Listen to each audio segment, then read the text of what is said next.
Before we have our regularly scheduled board meeting, we will hold a public hearing on the proposed North Halsted Tax Increments Financing District.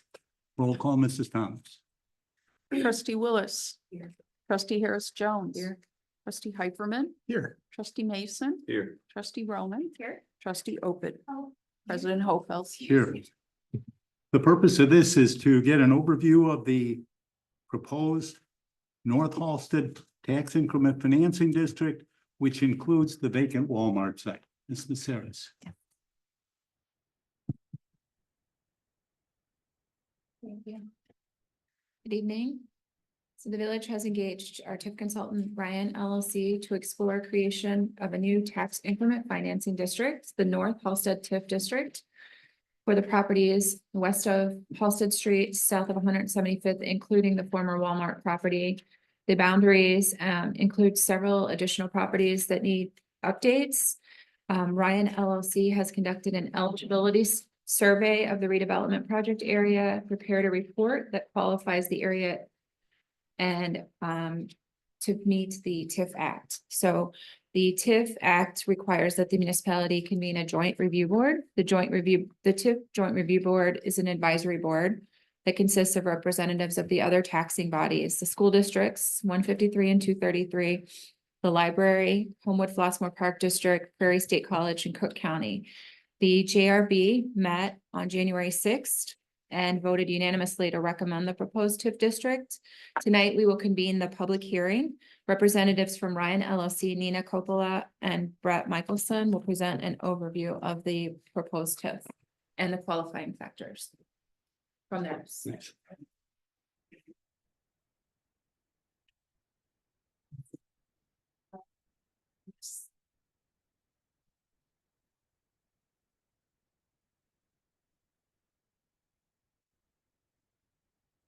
Okay, so we'll break this presentation down into 5 parts. In the first part, we'll talk about the TIF redevelopment project and plan itself. The actual document that creates the TIF or qualifies the TIF. And then we'll cover village strategic planning objectives as background, and then we'll get into the TIF qualification factors as to why the area qualifies as a TIF. And then we'll highlight some of the key elements of the TIF plan. And then we'll review the next steps.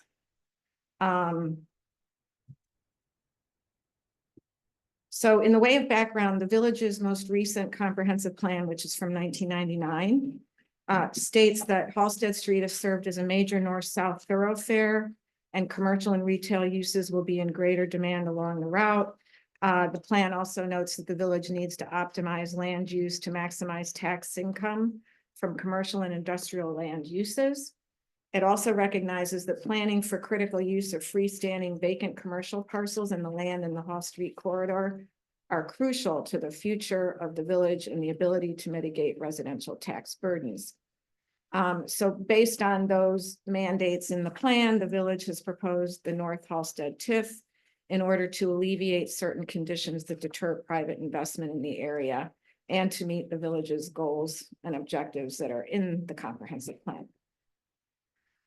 Toward that end, the TIF has certain objectives, which include encouraging redevelopment of underutilized buildings or sites, reducing or eliminating impediments to private development within the area, coordinating redevelopment activities within the proposed TIF district in order to provide a positive market signal to private investors, and to further the goals and objectives of the village's comprehensive planning efforts like I described before. This is a map of the area, sorry. This is the area, this is all the proposed TIF.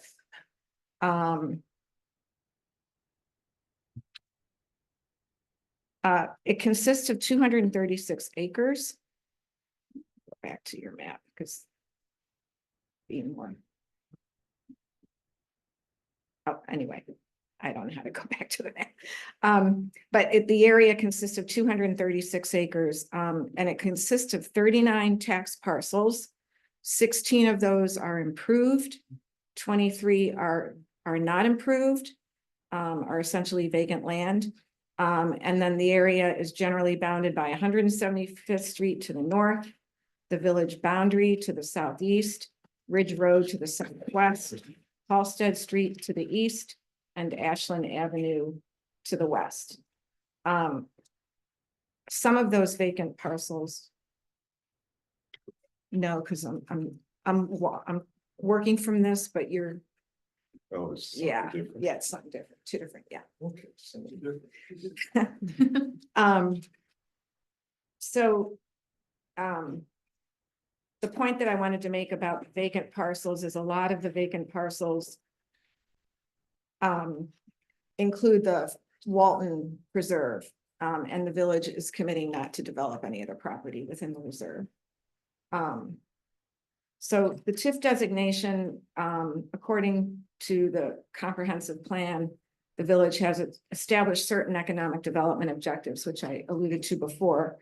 And those include promoting development on vacant land and underutilized land parcels where it will serve to strengthen existing commercial districts, providing for the assembly and coordination of land, right? Yeah. Providing for the assembly or coordination of private and public property for viable redevelopment projects, as well as recruiting additional appropriate retail and industrial development for designated vacant commercial and industrial areas, and implementing municipal utility improvements, especially stormwater improvements, sidewalk construction replacement, streetscape, tree plantings, and sign improvements.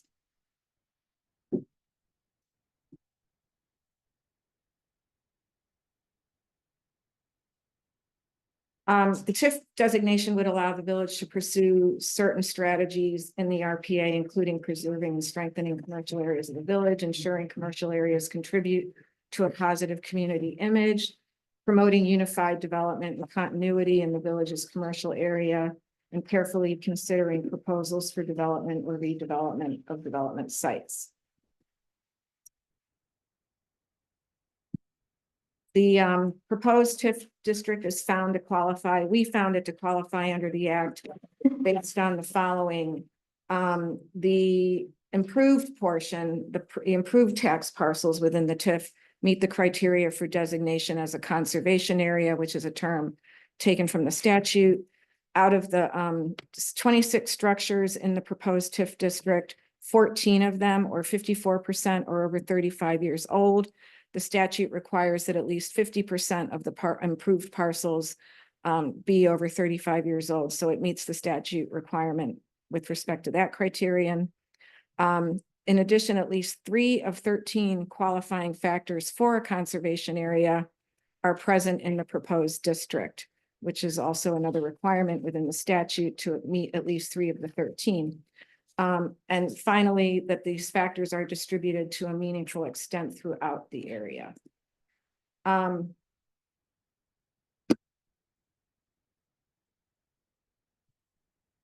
This slide shows the 13 qualification factors for the improved portion of the TIF district.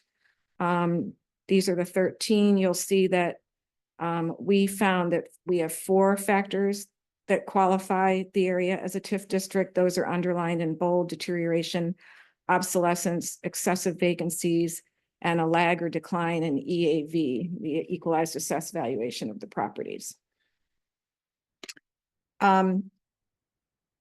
We also found that the area qualifies, that the unimproved portions of the proposed TIF district qualify as a blighted vacant area because those parcels meet 2 out of 6 statutory qualifying factors set forth in the act, and that they are also reasonably distributed to a meaningful extent among the unimproved parcels. These are the 6 qualifying factors for unimproved property, and you can see that we found 2 to be present: deterioration of neighboring structures or site improvements, being that deterioration that we found in the improved portions adjacent to the unimproved. And then we have obsolete platting, mostly attributable to the strange configurations in the Walton Forest Preserve. So the key elements of the plan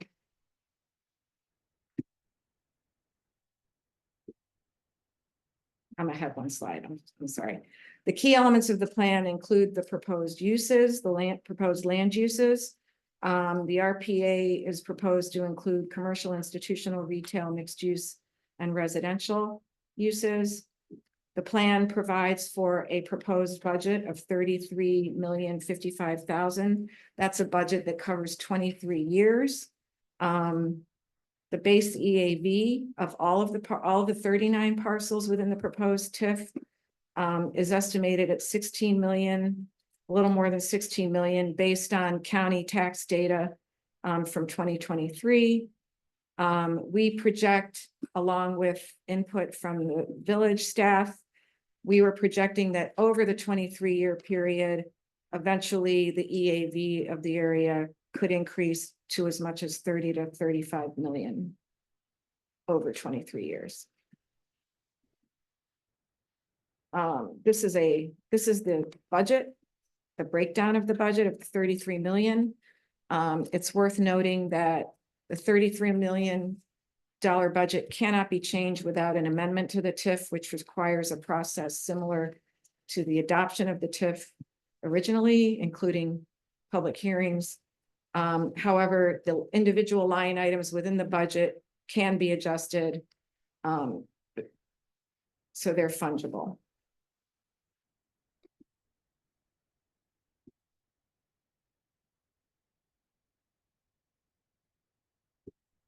In terms of next steps, we've got the village board holding the public hearing this evening. In March, after anywhere between 14 and 90 days following this public hearing, the village board is able to consider adoption of the ordinances, which would officially create the TIF. Once the TIF is created, any proposals for redevelopment of any properties would have to come before the village board for approval. And then in addition to that level of scrutiny of the TIF over time, there would be annual meetings among the taxing districts, which is the JRB, the Joint Review Board, to review the annual report that has to be filed with the state by the village, and to provide updates on any progress being made within the TIF on an annual basis. Okay, thank you. Ms. Maceras, would you again go over the Joint Review Board's recommendations? Yes. And is there any way we can pull that map up again? I'll Any- find anyway, it. yeah. I'll find it.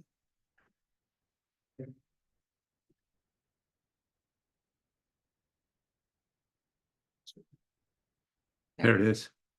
So the area inside, it's hard to see the shading on this screen, but this area inside is the area that covers the proposed TIF district. Can you just point out where Halsted is on that map? Halsted is, Right So we there. could get her, okay, Here. that's what I thought, but so this it's is, so light. yeah, this is Halsted, Okay. this is 175th, Mhm. this is Ashland, and this is Ridge. This way, I guess. All right, were there any specific recommendations by the Joint Review Board? The Joint Review Board unanimously recommended approval and adoption of the TIF Okay, district. public comments. Yes, sir. Oh, excuse me. Look back. Oh, Amy, I'm sorry. I couldn't see back there. Go right ahead. I just wondered if I could see, I had a question, and if we could see the slide that showed the 6 categories, because she was reading it and we couldn't Yes. see it. There it Yeah. is. Yes, Yeah. thank you very much. You're welcome. And then my question was, did I hear right that the village is or is not including, Isaac Walton in the TIF? No, Isaac it Walton is included in the TIF, but is. And there are distinct benefits for that. When TIF money accumulates, should the lakes need dredging, anything and all like that, TIF monies can be used for that. Does that mean that if you're in a TIF district, you are eligible for development? That, I mean, can someone come in and say, okay, I want to build an apartment building in Isaac Walton? No, Okay, no, not at all. all right, I just didn't know what the No. TIF district It requires. remains the way it is. Okay, thank you. Sure. Yes, ma'am. I have a lot of questions, actually. This is, another thing that's gonna contribute to our taxes going up.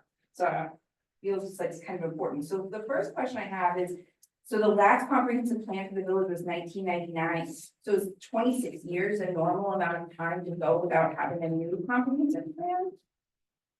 Is this?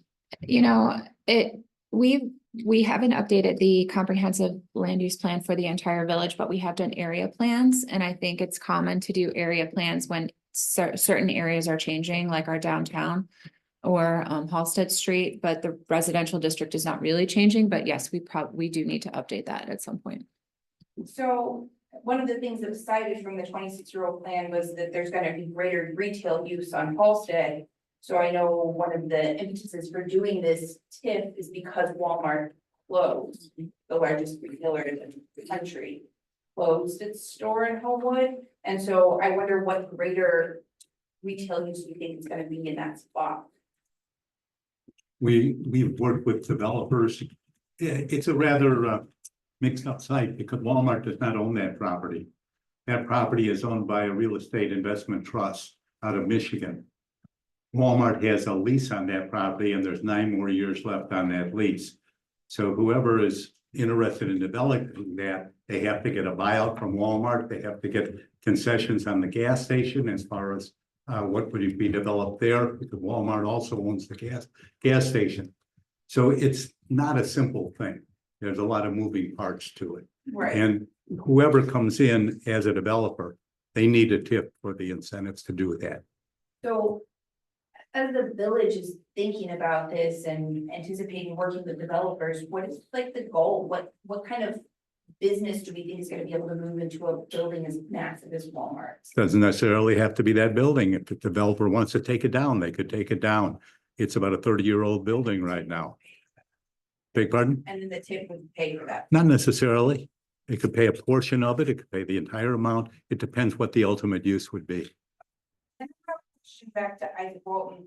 So this tip, 236 acres, Isaac Walton's 193 acres. So this tip is only 43 acres outside of Isaac Walton. The benefit of including Isaac Walton is so that Isaac Walton can get some of this tip money? Is that what I was hearing you say to Amy? If there are projects that could be done, they would be TIP eligible. In other words, as I mentioned, if the lakes needed dredging, which is a very costly thing, that was done probably 20 years ago. That could be a TIP eligible expense. So there's benefits to Isaac Walton. I understand this position is that they're not going to develop Isaac Walton, but Correct. that could change in the future. I can speak to Go that. ahead. The village signed a lease with Isaac Walton. It's a 99-year lease. It's a contract with them. So that's why, in addition to whatever anybody says up here, future boards and everybody else are obligated to honor that lease. Can also speak to why Isaac Walton, I pointed this out to the Joint Review Board. In order to, there's other properties on this on the other side, especially the properties, those office buildings that are south of Petco. One of those is totally vacant, the other two are pretty much vacant. Including Isaac Walton allows the village to get to the other side to those buildings. One of them, 17924 Halsted, nobody's been in there for years. If you look through the windows, you can see it raining, probably snowing tomorrow in there. It also allows us to reach to the other side of Ridge Road to the trailer park there, which has its own issues. And so that is the other reason to include Isaac Walton. In addition to any benefits, cash needed to get over there to have establish the contiguity that's required under the statute. Okay, but it wasn't including Isaac Walton wasn't a way to get the tip approved by having this additional acreage that was undeveloped. I wouldn't have entered into it. Okay, because I mean, I thought that there was a portion that needed to be undeveloped. That's right. Sorry. So one of the things that was mentioned in the presentation was stormwater improvements. And since we're not part of the NWRD, would the stormwater improvements go into Isaac? Would those be filtered, or how would that work as things are developed and stormwater is changed? I think what the mayor talked about, so the entire Isaac Walton Prairie Lakes is a detention pond, so that's the stormwater. So if it needs to be, as the mayor said, if it needs to be dredged to have more volume, that is a stormwater detention pond. So anything that you say that's stormwater, that's the water Well, body. I think as you know. Stormwater can sometimes include other water, like contaminated groundwater. And so that would be a concern, is that I'm just, as we're improving stormwater and then dumping it into the nature preserve / detention area. Like, that's just something that I'm bringing up, that I feel like it would be nice to keep that in mind as we're developing Halsted further. And I had a question, and it might be more for the consultants, but I don't know what conservation area means in the statute. That is a defined term, a formally defined term in the statute. It's a category of qualification depending on the characteristics of an area. But a conservation area can only be established for property that's improved with improvements, either buildings or surface improvements.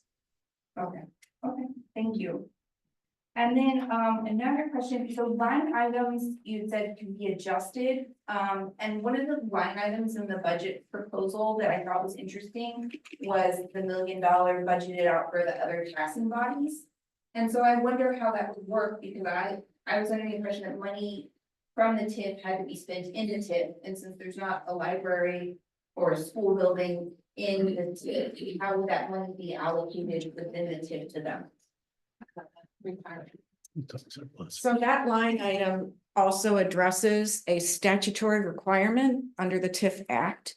And that requirement says that if any residential development occurs that generates new students to a school district, that TIF funds have to compensate the schools to the extent that a development generates students. So for example, say someone comes in and builds an apartment building and the school district reports that, oh, we've got 5 brand new students to the school district because of this. That's sort of a drain on our resources. So the act, anticipated that issue and said, to the extent that that happens, the TIF, certain amount of TIF funds have to be paid to the school district for each student generated by a residential development. Okay, that makes sense. And that's only what that's intended to address.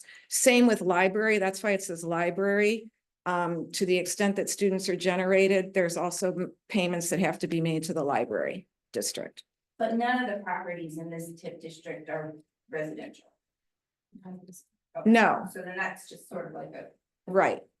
That again, that's The PCC right. rezones, the Walmart building. it's a placeholder to address the requirement in the statute that you might have to make payments to schools and libraries. Okay. Yeah. And then I guess, and maybe Attorney Cummings can address this, but I had one friend who asked, why is Kohl's and the Speedway and other things included? Is that because it needs to all be contiguous? Like there is existing functional, well-run, businesses, but they're in the TIF. I believe the village is trying to look 23 years out. Okay. We all know that the retail environment is changing. And so at this point in time, that's why it was included. Every retailer has challenges these days. And so that's the reason that it's included in there. Same thing with the Speedway. The Speedway is, I believe, a little over 35 years old.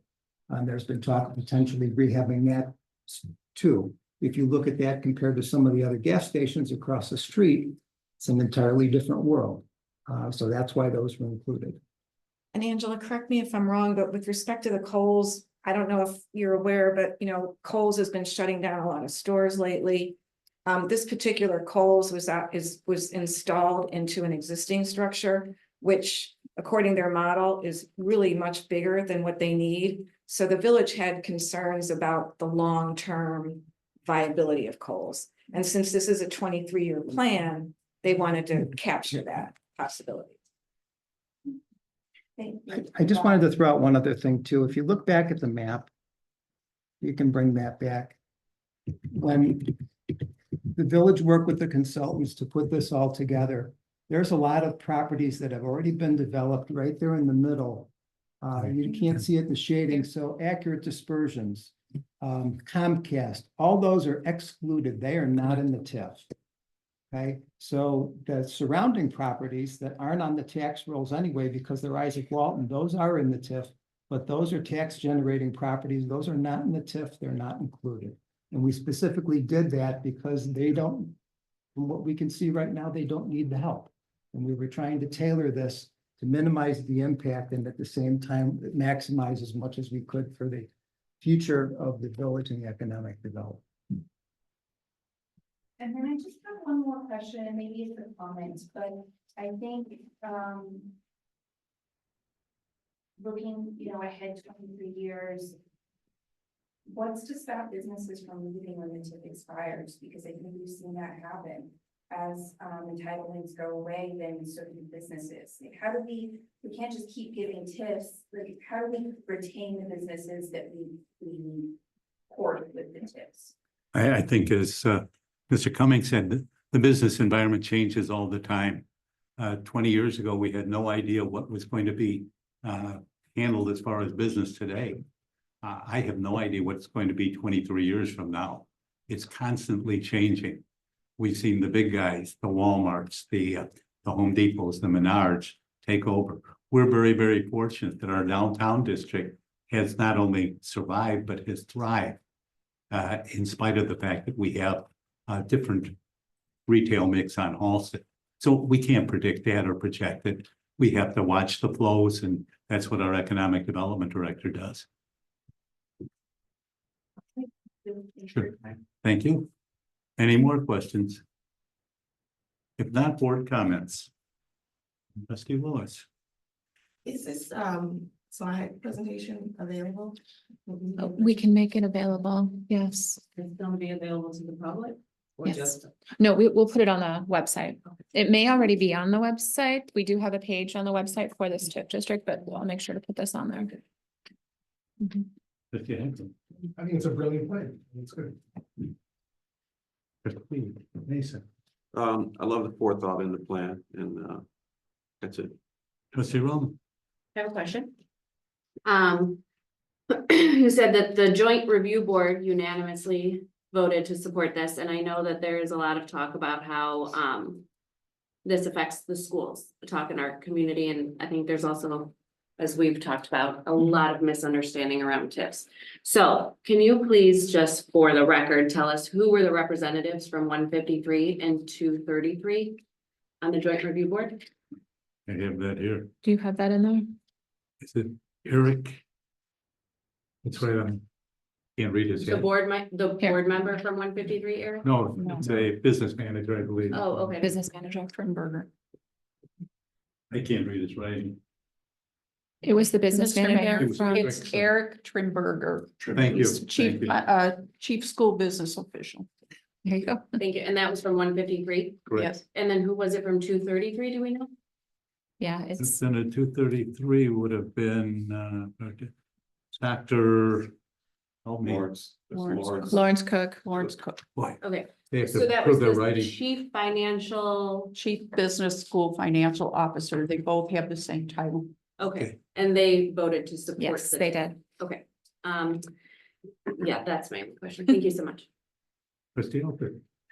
I'm just glad to see that we're talking about moving ahead. I was fortunate enough to sit in on that joint review meeting, so it was very helpful to understand the questions, the different categories, what we have to, how we're able to move forward and the use of a TIF. So, brilliant. Thank you. Thank you. There also to remember that these GRB meetings are open to the public. And so they're announced, so if you want to come out and kind of learn a little bit more about the TIF, ask some hard questions, those GRB meetings are published and they're open to the public.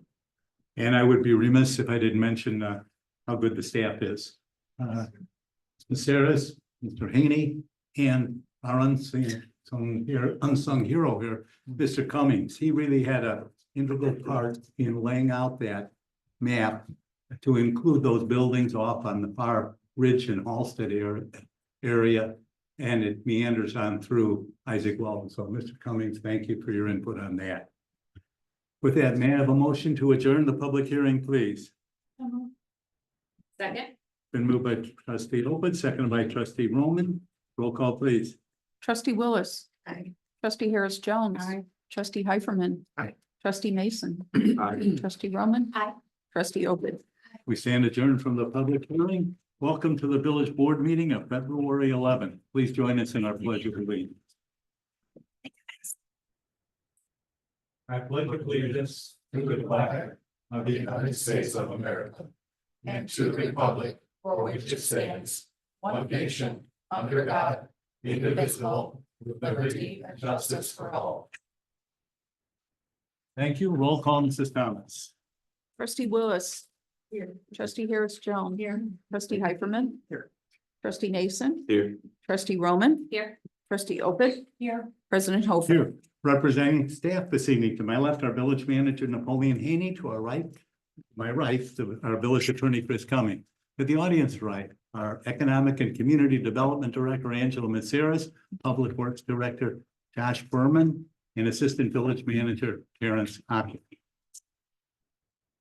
The minutes of January 28th, any additions or corrections? Trustee Harris Jones? Not for me. Trustee Heiferman? Trustee Mason?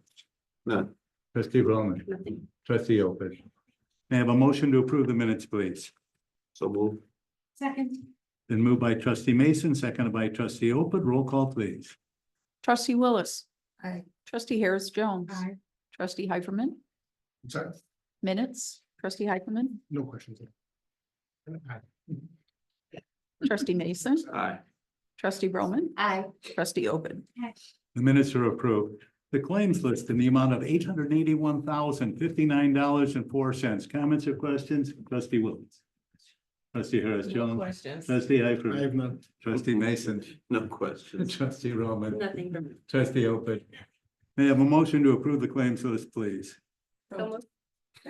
It's been moved by trustee Willis, seconded by trustee Opeth. Roll call, please. Trustee Willis. Trustee Harris Jones. Aye. Trustee Heiferman. Aye. Trustee Mason. Aye. Trustee Roman. Aye. Trustee Opeth. The claims list is approved. Of that $881,000 claims list, two items comprise the majority of that list. Our payment to Chicago Heights for water was $311,000, and 1 month's village employees' health insurance was $257,000. That came to $568,000, almost 2/3 of that claims list. Hear from the audience. If anyone in the audience would like to address the board on any subject not on the agenda, please raise your hand. Yes, ma'am. Come on up.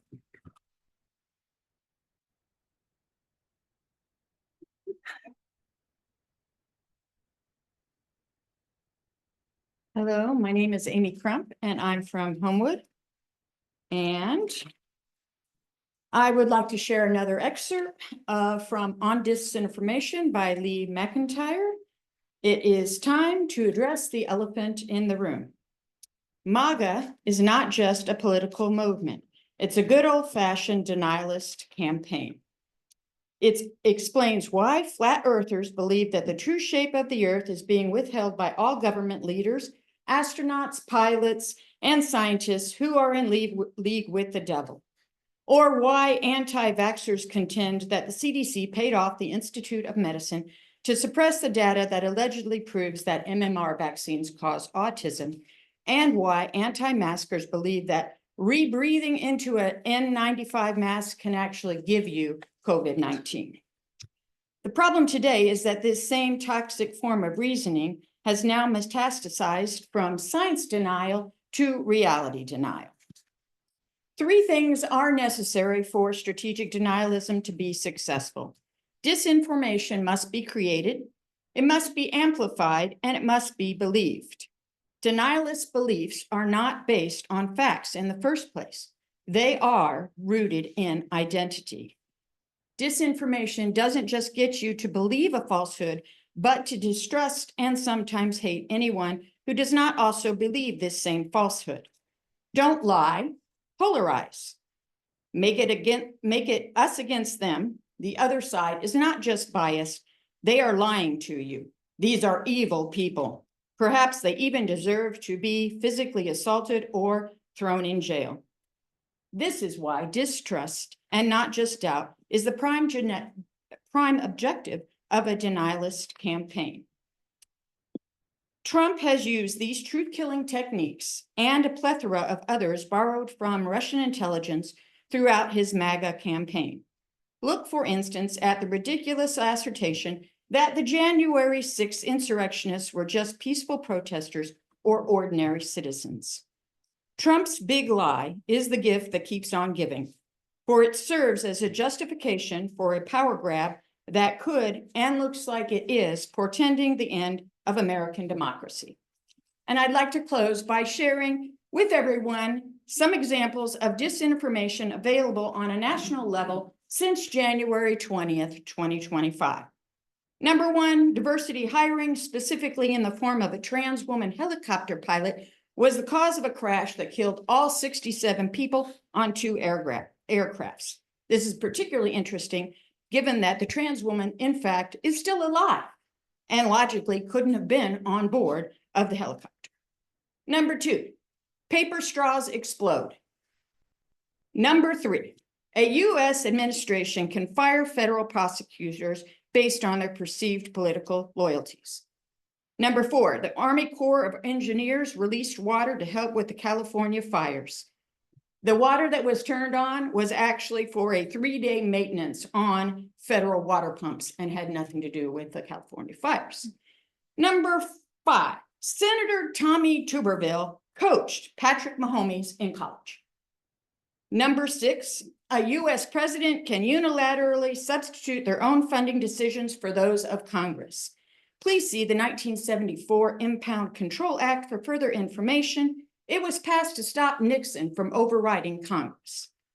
Number seven, 2 astronauts were abandoned in space by Biden and have been stuck there ever since. In fact, the astronauts, whose damaged spaceship has been returned to Earth, are now working on the space station. Number 8, Gazans are using condoms as balloons to float explosives into Israel. Number 9, the Privacy Act doesn't apply to AI coding being now used to change the software for government systems. In case you don't know, the Privacy Act makes it illegal to share personal information without consent. Number 10, on January 24th, 2025, 3 weeks ago, give or take, old ICE online press releases from as much as a decade ago were updated to make Google prioritize them as new releases, making it look like ICE was doing more things than it was. And number 11, Canada, Greenland, and Gaza are locations that would welcome becoming part of the United States. Thank you very much. Thank you. Is there anyone else who would like to address the board this evening? If not, Mr. Haney, a short presentation on your revised administrative orders.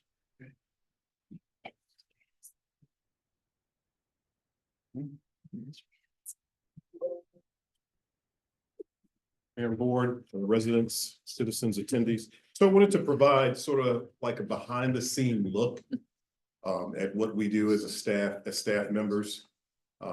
Municipal government is pretty simple how we operate. If it's not a resolution or ordinance, staff is usually governed by collective bargaining agreements or personnel manual. Those items that are not found in a collective bargaining agreement for unions or personnel manual, we have administrative orders. So Nancy Adams and Terrence Aqua, Assistant Village Manager, have been reviewing past and historic administrative orders to either eliminate or update the order to make it relevant to today's operations. Administrative orders are pretty much formalized rules that guide certain internal processes, protocols, and procedures that are neither covered in the village's personnel manual nor any collective bargaining agreement. These rules are specifically created by staff for staff. So I wanted to provide you some examples of these administrative orders. So I think we have roughly right now 108 administrative orders. You're not going over them all this evening. No, just half. No, but these orders span back 15 years. They've been here for a long time. So some of them are antiquated and outdated. So we're updating them. Just wanted to point out a few that we've reviewed and updated. Number 57, salary and overhead recovery.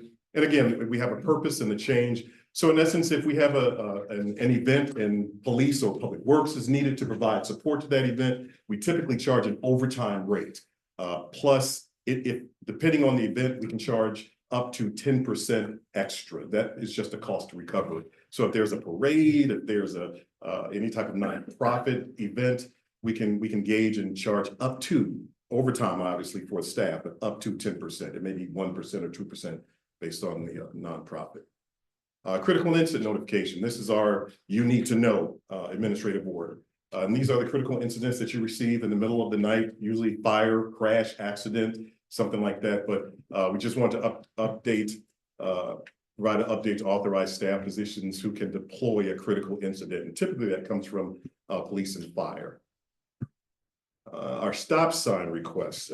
Just take some time. I want to go over this one real quick. So the procedure for stop sign, I think this is important. So requests for stop signs are to be forwarded to either the chief of police or the director of public works, right? We get a lot of stop sign requests. So we have a place where we can vet those. It starts with either the chief of police or director of public works. The chief of police and director of public works will coordinate a plan to study the intersection where a stop sign is being requested. The chief of police and or director of public works will contact the resident who is making the request in order to inform them of the process, discuss the request, and gain any other pertinent information. After the traffic study is done, after we look at the sign code, the MUTCD, then that request will be forwarded to the village board. So the village board would make a decision, and obviously staff would provide a recommendation. Employee use of personal and village-owned cellular phones for village business. For instance, our previous administrative order had the term BlackBerry in it. We haven't seen BlackBerries on the market for a number of years. So we just wanted to update this. So if staff has a choice. They can either get a cell phone issued by the village or they can use their own personal cell phone and receive a stipend to use their own cell phone. And we always caution staff that if you receive that stipend, everything on your phone is FOIA. So we just updated that. We give staff a slight stipend. I think it's $35 for heavy use. So we have two tiers, more like a department head, $35, and then the second tier, $15 for like someone else that's not called a lot, that doesn't have a lot of call volume. So just want to give you a quick glimpse into what we do internally. And again, there are about 108 of these that we're updating. We'll bring to you. We probably won't do a presentation. We'll probably just get to you so you can see what we're doing. Make sure you see the updates. Any questions? Well, you're updating them. Thank you, Mayor. Mr. Berman, oath of office.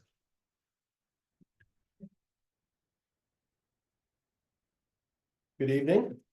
I want to welcome Randy Long in front of everyone here. We're going to get him sworn in tonight. You skated by last time. We forgot to get him in when he was a floater, so we're going to do basically double tonight, just one time. Okay, so Randy joined us back in February of 2024. There was some internal conversation about a need for a fourth member in our L&M team. So based on not being able to add any additional bodies to our group, we posted internally and made some movement. So with Randy being a floater and after some conversation, twisting some arms, he's now our new floater. So we wanted to welcome him in here. You're here tonight. So Randy comes to us with lots of experience. He joined Public Works back in February of 2024, excuse me. Prior to, he was a lineman with AT&T for 20 years. So I want to welcome Randy again tonight, and we'll get you over here and get you sworn in.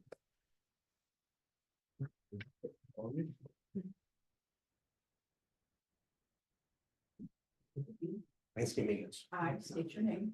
I, Randy Long, Having been appointed to the position of landscape and maintenance worker, position of landscape maintenance worker, do solemnly swear do solemnly swear that I will support the Constitution of the United States, that I will support the Constitution of the United States, Constitution of the State of Illinois, the Constitution of the State of Illinois, and the municipal ordinances and the municipal ordinances of the Village of Homewood, of the Village of Homewood, and that I will faithfully discharge and I will faithfully discharge my duties as landscape and maintenance worker as duties as landscape and maintenance worker to the best of my abilities. to the best of my ability.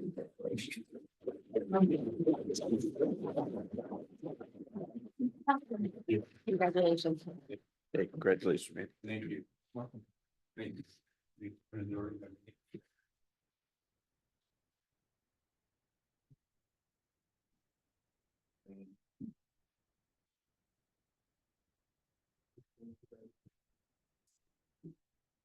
We're also very fortunate tonight, the head of the Landscape and Maintenance Division, Brian Dorr, is here. Brian, you don't have a meeting very often. Any new things we should be looking for in flowers, anything coming, let's think spring. Josh and I have a lot of plans going on. There's gonna be a lot of surprises in spring. Oh, good, Good. thank you. We appreciate your hard work, you and your crew. Mrs. Thomas, the omnibus vote, please.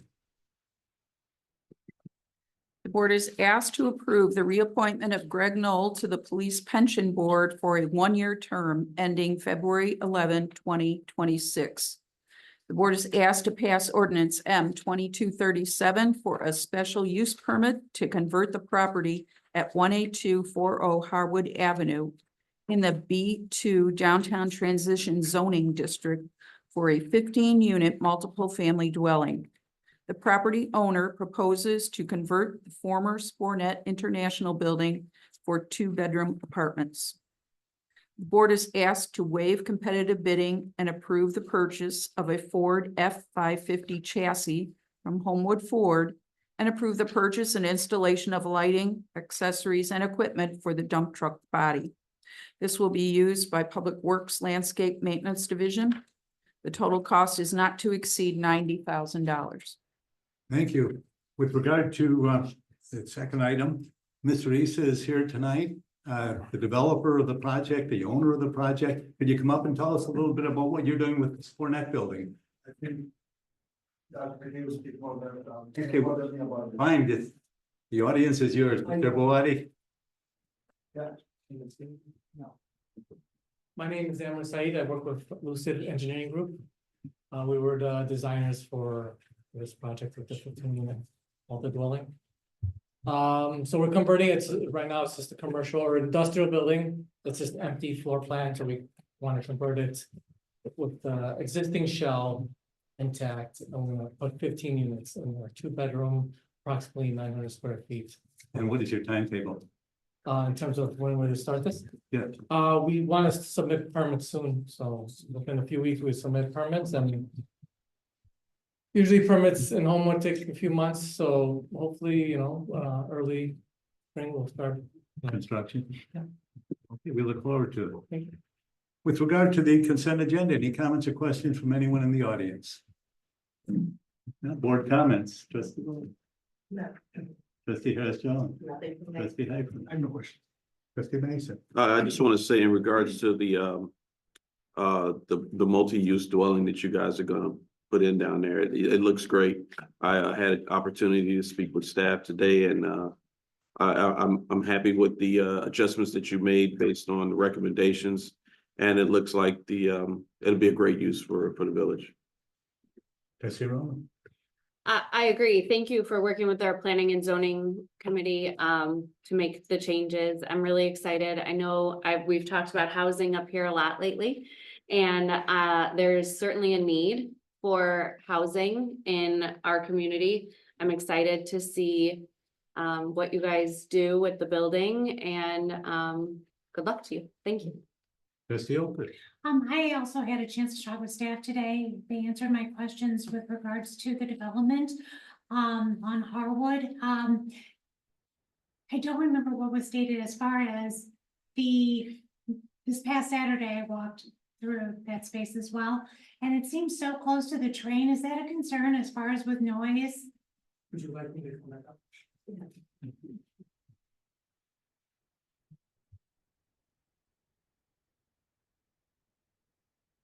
So I believe on our last meeting, we spoke about how to mitigate noise and obviously the sight of the train passing by. So we're providing landscape screening on top of providing those back-end apartments with a higher level of triple pane glass windows that would help mitigate the noise from that area.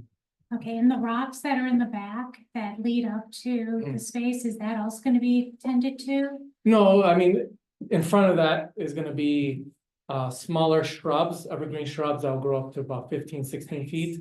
And then larger trees, canopy trees that will kind of get above that sightline, because I know the trains are elevated in that section. Yes, I'm used to living close to train tracks. And when I lived in Chicago, I was right next to the L, so I know that feeling of when the L would go by and my windows would shake, so well aware of that feeling. So I think we're grateful that this development is taking place and looking forward to next steps then for you. Thank you. Thank you. Thank you. I've been pointed out by Mr. Heaney when he reviewed the revised administrative orders, he found that at item A, the reappointment of Greg Knoll is for a 2-year term, not a 1-year term. So please be aware of that. That'll be correct. With that being said, may I have a motion to approve the consent agenda, please? So moved. Second, Been moved by trustee Mason, seconded by trustee Open. Roll call, please. Trustee Willis, Aye. trustee Harris Jones, trustee Heiferman, trustee Mason, Aye. trustee Roman, Aye. trustee Open. aye. The consent agenda is approved. General board discussion. Trustee Willis. It's been predicted that some severe weather is coming our way, so I hope everyone stays safe and. Trustee Harris Jones. And yes, we know that our public works department is gonna be out there taking care of our streets. To make sure that everyone is safe and get to their destinations. And thanks for everyone to come out tonight. We appreciate it. Trustee Heiferman. Trustee Mason. No, Chris. Trustee Roman. Nothing from me. Trustee Open. I just have a quick statement. I know it's Valentine's week and usually everyone's in red, but I am in orange. For a reason, and I want to make sure that I've got this correctly. I'm stating it because I've never heard it before. It is Teen Dating Violence Awareness Month. And I know anew, which is located on Harwood, they also have information out about it. And so, what's so important is that we stop the violence, so it stops passing that on to future generations. So please be aware of it as you're celebrating Valentine's this week. Thank you. Today I was informed that former trustee and restaurant owner Tom Kateris had passed away. So with that being said, on behalf of the board, I'd like to offer our condolences to his family. May I have a motion to adjourn, please? So moved. It's been moved by trustee Mason, seconded by trustee Heiferman. Roll call, please. Trustee Willis, Aye. trustee Harris Jones, Aye. trustee Heiferman, Aye. trustee Mason, Aye. trustee Roman, Aye. trustee Open. Aye. We stand adjourned. Thank you all.